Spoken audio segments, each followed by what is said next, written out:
Welcome to my channel. महत्त्वाची सूचना. या व्हिडिओमधील सर्व माहिती केवळ शैक्षणिक उद्देशानं दिलेली आहे.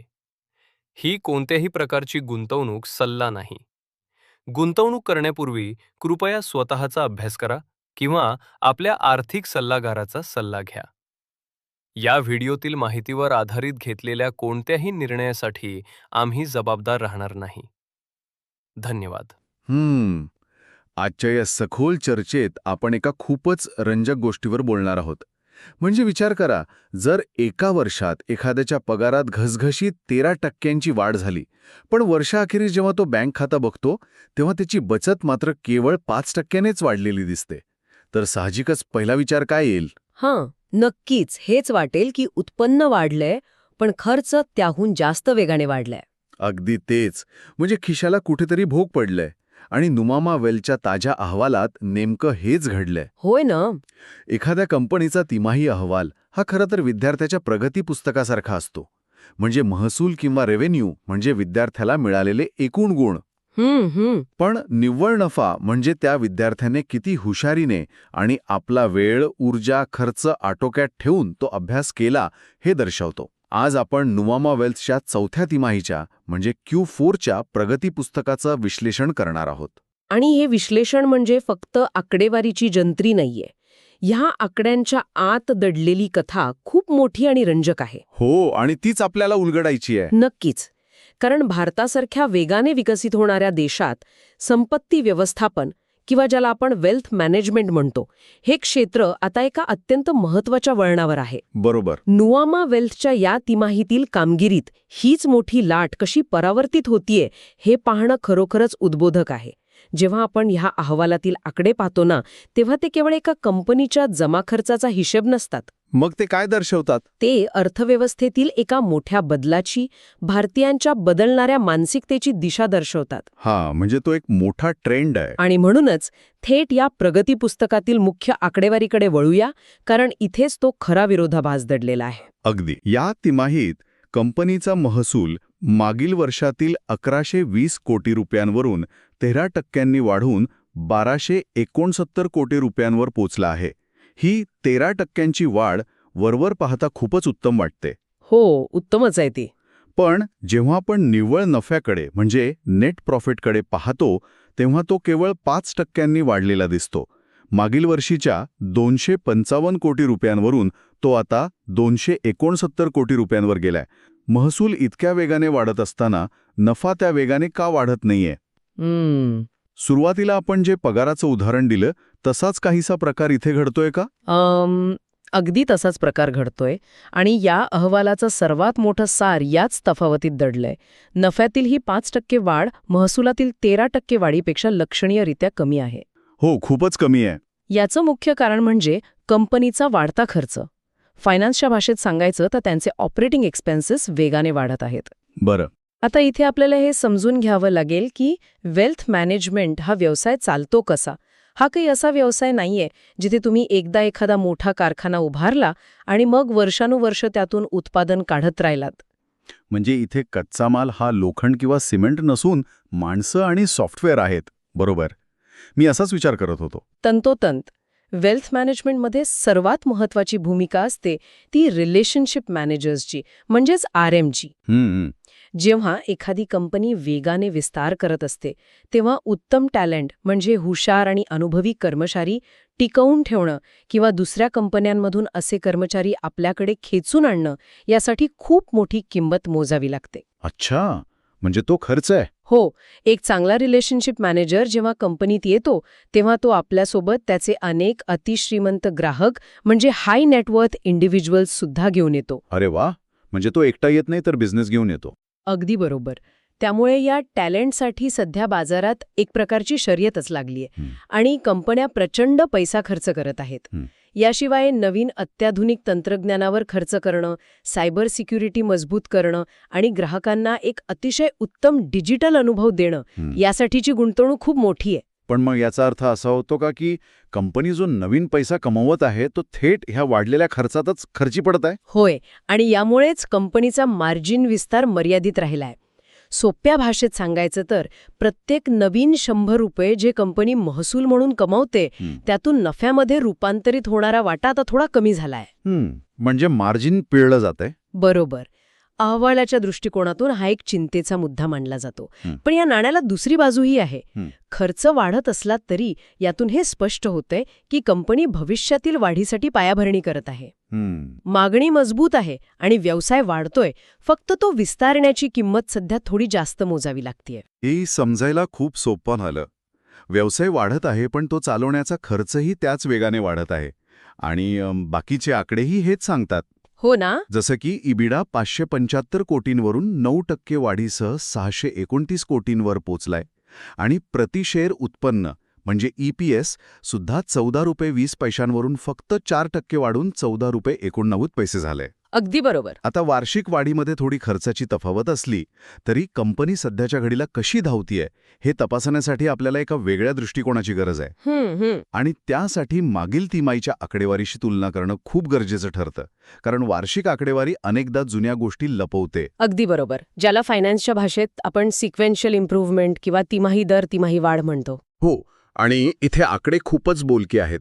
डिसेंबरच्या तिमाहीशी तुलना केली तर महसूल 1104 कोटी रुपयांवरून 1269 कोटी रुपयांपर्यंत वाढला आहे आणि नफाही 224 कोटी रुपयांवरून 269 कोटी रुपयांवर गेलाय.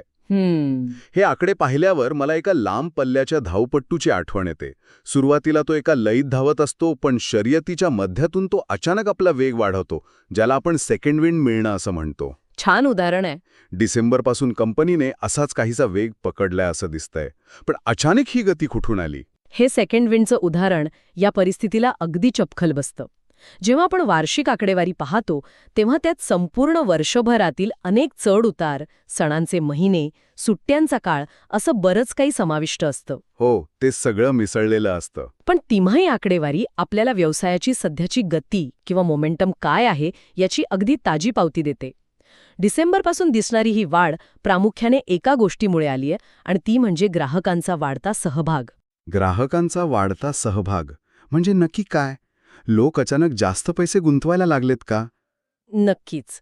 बाजारातील सध्याचं वातावरण पाहता गुंतवणूकदारांचा आत्मविश्वास दुणावला आहे. जेव्हा बाजारात तेजी असते किंवा अर्थव्यवस्था चांगल्या स्थितीत असते तेव्हा लोक केवळ बँकेत पैसे ठेवून समाधानी नसतात. ते साहजिकच आहे. ते जास्त व्यवहार करतात, नवीन गुंतवणुकीचे पर्याय शोधतात आणि आपली संपत्ती योग्य प्रकारे वाढवण्यासाठी तज्ज्ञांकडे म्हणजेच वेल्थ मॅनेजर्सकडे सोपवतात. बरोबर. नुआमाच्या व्यवस्थापनानेही हेच अधोरेखित केलंय की ग्राहकांकडून मिळणारा प्रतिसाद आणि संपत्ती व्यवस्थापनाची मागणी सातत्याने सुधारत आहे. ह्याच सातत्यपूर्ण मागणीतून हा सेकंड विंड आलेला आहे आणि ही तिमाही वाढ शक्य झालीय. हे ऐकायला नक्कीच खूप उत्साहवर्धक वाटतंय की धावपटूने वेग पकडलाय आणि प्रेक्षकही म्हणजे ग्राहक त्याला दाद देतायत. पण कोणतीही शर्यत पाहताना एक गोष्ट लक्षात घ्यावी लागते. कोणती? ती म्हणजे त्या शर्यतीत सहभागी होण्यासाठी मोजावी लागणारी किंमत रास्त आहे का? आणि इथेच आपण कंपनीच्या मूल्यांकनाकडे म्हणजेच व्हॅल्युएशनकडे वळतो. कारण कंपनी चांगली असली तरी ती कोणत्या किमतीला मिळतीये हे खूप महत्त्वाचं असतं. सध्याच्या आकडेवारीनुसार कंपनीच्या शेअरचं मूल्यांकन आधीच प्रीमियम पातळीवर आहे. होय, ज्याचा PE रेशिओ जवळपास 27च्या आसपास आहे. आता इथे मला थोडा विचार करायला लावणारा मुद्दा मांडावासा वाटतो. PE रेशो 27 असणं हे एखाद्या अत्यंत लोकप्रिय संगीत मैफिलीच्या VIP तिकिटासाठी जास्तीचे पैसे मोजण्यासारखं आहे. बरोबर आहे. केवळ वेल्थ मॅनेजमेंट हा शब्द सध्या बाजारात खूप लोकप्रिय आहे, सर्वांच्या तोंडी आहे, म्हणून बाजाराने याला हे प्रीमियम मूल्यांकन दिले का? हा शेअर बाजारातील सर्वात मोठा आणि कायम चालणारा वाद आहे. मूल्यांकनाच्या बाबतीत नेहमी भविष्याचा वेध घेतला जातो. PE रेशो 27 असणं याचा सोपा अर्थ असा की कंपनी जो 1 रुपया नफा कमवत आहे त्यासाठी गुंतवणूकदार आज 27 रुपये मोजायला तयार आहेत. मग आता कोणी शहाणा माणूस 1 रुपयासाठी 27 रुपये का देईल? जर नफ्याची वाढ केवळ 5% असेल तर इतकं जास्त मूल्यांकन देणं हे थोडं धोक्याचं वाटत नाही का? आणि इथेच दोन परस्पर विरोधी विचारप्रवाह समोर येतात. एकीकडे बाजाराला भविष्यात या क्षेत्रात प्रचंड वाढीची अपेक्षा आहे. भारतीय संपत्ती व्यवस्थापन उद्योग सध्या अतिशय वेगाने म्हणजे जवळपास 15 ते 20% वार्षिक वेगाने वाढत आहे. बापरे, हा वेग खूपच मोठा आहे. हो ना, देशात लक्षाधीशांची आणि करोडपतींची संख्या झपाट्याने वाढतीये, विशेषतः टियर 2 आणि टियर 3 शहरांमधून. हो, आता छोट्या शहरातही खूप संपत्ती तयार होतीये. त्यामुळे या संभाव्य वाढीच्या अपेक्षेने बाजाराने आधीच हे प्रीमियम मूल्य निश्चित केलंय. गुंतवणूकदारांचा असा विश्वास आहे की आजचा हा 1 रुपयाचा नफा उद्या 5 रुपये होईल. म्हणजे बाजाराने भविष्यातील यशाचं गृहीतक आधीच आजच्या किमतीत सामावून घेतलंय. अगदी बरोबर. पण दुसरीकडे तुम्ही जो मुद्दा उपस्थित केलात तोही तितकाच महत्वाचा आहे. जर नफ्यातील वाढ अशीच संत राहिली आणि मार्जिन विस्तार मर्यादित राहिला तर हे प्रीमियम मूल्यांकन नक्कीच एक चिंतेचा विषय बनू शकतं. जर कंपनीने आपला महसूल वाढवला पण तो नफ्यात रूपांतरित करण्यात ती सातत्याने कमी पडली तर बाजाराचा हा विश्वास डळमळू शकतो. त्यामुळे हे VIP तिकीट तेव्हाच सार्थ ठरेल जेव्हा ही मैफिल म्हणजेच कंपनीची कामगिरी शेवटपर्यंत उत्तम राहील. म्हणजे त्यांनी परफॉर्म करायलाच हवं. हो.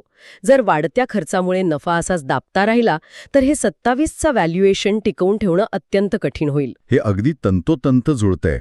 VIP तिकीट घेतलंय तर मैफिलही तशीच दमदार असली पाहिजे, नाहीतर प्रेक्षक पैसे परत मागायला लागतील. हो, नक्कीच. आता ह्या VIP तिकीट आणि सध्याची उत्तम गती या दोन्ही गोष्टी लक्षात घेऊन पुढे काय हा प्रश्न समोर येतो. भविष्यात ह्या आकडेवारीचा नेमका काय परिणाम होईल? या संपूर्ण निकालाचा मानांकन सरासरी ते मजबूत असं करण्यात आलंय. याचं मुख्य कारण म्हणजे महसूल वाढ चांगली आहे, नफा स्थिर आहे आणि सर्वात महत्त्वाचं म्हणजे अहवालात कोणताही मोठा नकारात्मक धक्का नाहीये.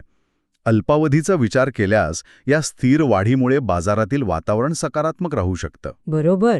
पण इथे मला एक गोष्ट विचारल्याशिवाय राहत नाही. जेव्हा आपण निष्कर्ष काढतो की हे मानांकन सरासरी ते मजबूत आहे आणि यात कोणताही धक्का नाही, तेव्हा हे खूपच सुरक्षित वाटतं. आर्थिक क्षेत्रात जिथे नेहमीच काहीतरी घडत असतं तिथे कंटाळवाणं आणि आधीच अंदाज बांधता येण्यासारखं असणं ही खरोखर खूप उत्तम गोष्ट नाहीये का? म्हणजे प्रेडिक्टेबल. हो, मला म्हणायचंय की नेहमीच नवनवीन सरप्राइजेस देण्यापेक्षा एखाद्या कंपनीने शांतपणे आणि स्थिरपणे आपला नफा कमवत राहणं हे गुंतवणूकदारांसाठी जास्त मौल्यवान नाहीये का? हा एक अतिशय उत्कृष्ट दृष्टिकोन आहे.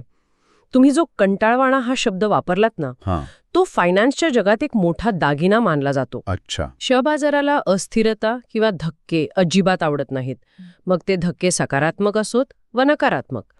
जेव्हा एखादी कंपनी एकदम खूप जास्त नफा कमवते आणि पुढच्याच तिमाहीत एकदम तोट्यात जाते तेव्हा गुंतवणूकदार अशा कंपनीपासून लांब राहणं पसंत करतात. कारण तिथे खात्री नसते. अगदी बरोबर.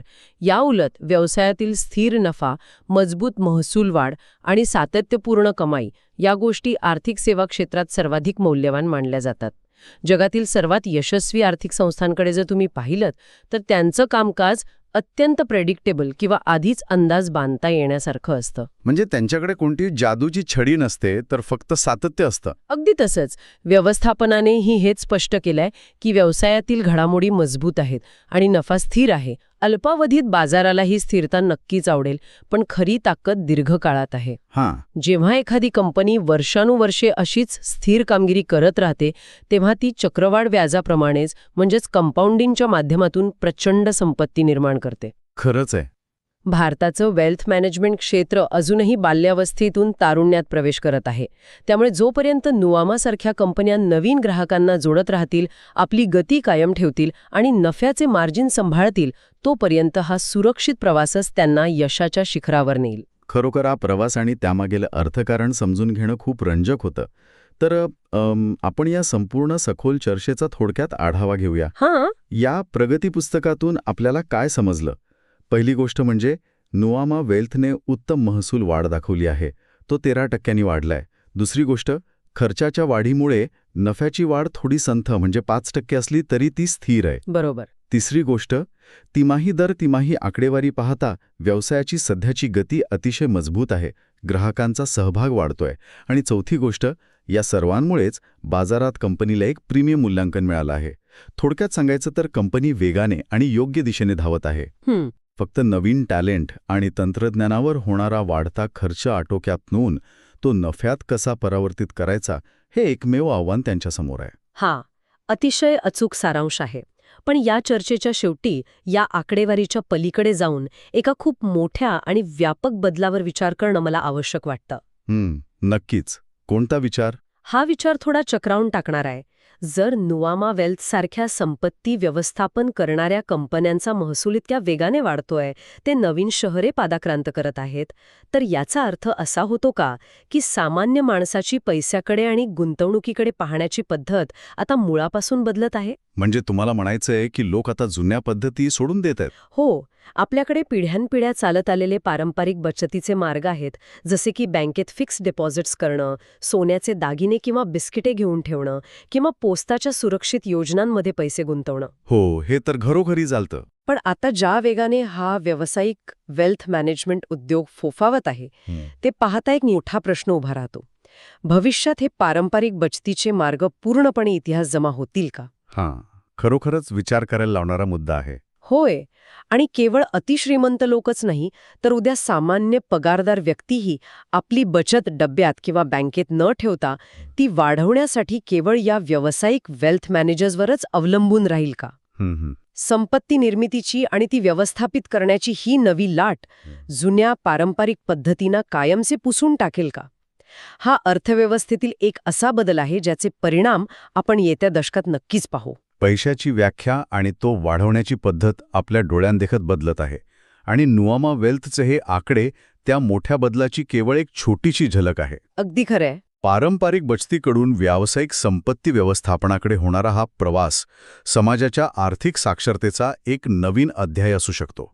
या एका विचारावर नक्कीच खूप वेळ चिंतन करता येईल. आज आपण नुवामा वेल्थच्या तिमाही अहवालाचं ज्या पद्धतीनं विश्लेषण केलं, केवळ आकडे न पाहता त्यामागची कारणं, व्यवसायाचं स्वरूप आणि बाजाराचा दृष्टिकोन समजून घेतला. त्यातून अनेक नवीन गोष्टी उलगडल्या. माहितीच्या या महासागरातून ज्ञानाचे असेच मोती वेचणे आणि गुंतागुंतीचे विषय सोपे करून समजून घेणे, हाच या सखोल चर्चेचा मूळ उद्देश आहे. अशाच नवीन आणि रंजक विषयांचा शोध घेण्याची ही प्रक्रिया नेहमीच आनंददायी असते. आपण पुन्हा भेटूया अशाच एका नव्या विषयावर प्रकाश टाकण्यासाठी. तोपर्यंत या बदलत्या अर्थकारणाचे आणि नवीन आर्थिक प्रवाहांचे निरीक्षण करणे नक्कीच रंजक ठरेल. व्हिडिओ आवडला असेल तर लाईक करा आणि अशाच युजफुल व्हिडिओसाठी चॅनलला सबस्क्राईब करायला विसरू नका.